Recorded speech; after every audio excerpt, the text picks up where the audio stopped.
कदीम मिस्र का सूरज उफ़क़ पर तुलू हो रहा था।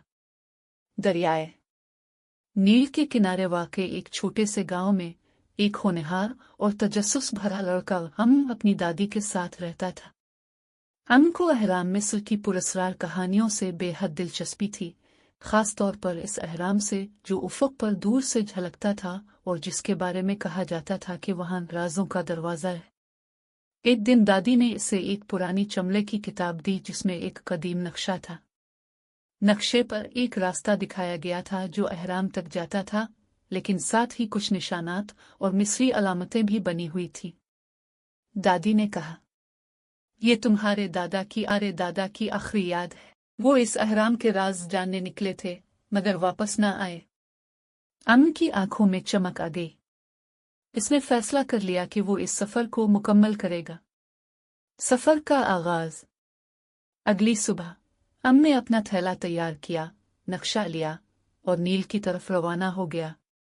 रास्ते में वो मुख्तलिफ देहातों से गुजरा जहां से अजीबो-गरीब कहानियां सुनने को मिले।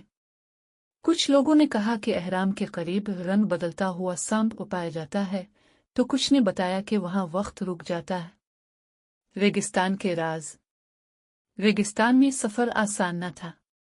तेज हवाएं, प्यास और तन्हाई ने का इम्तिहान लिया।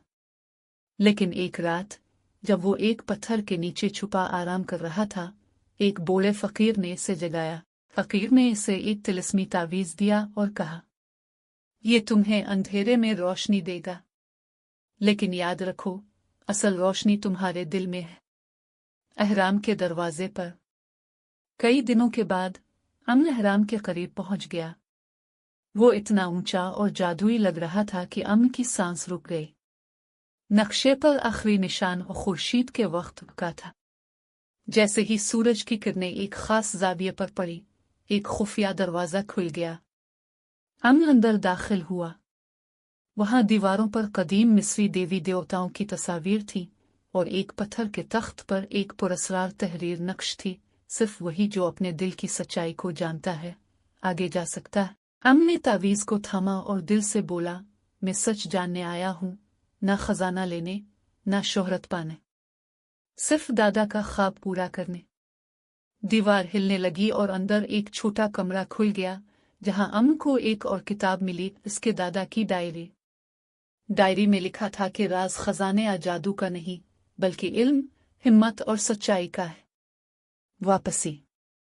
वो डायरी लेकर वापस गांव आया। अब वो सिर्फ एक लड़का नहीं था बल्कि एक कहानी का हिस्सा बन चुका था। उसने अपनी दादी को सब कुछ सुनाया और जल्द ही गांव के बच्चे इससे कहानियां सुनने आने लगे।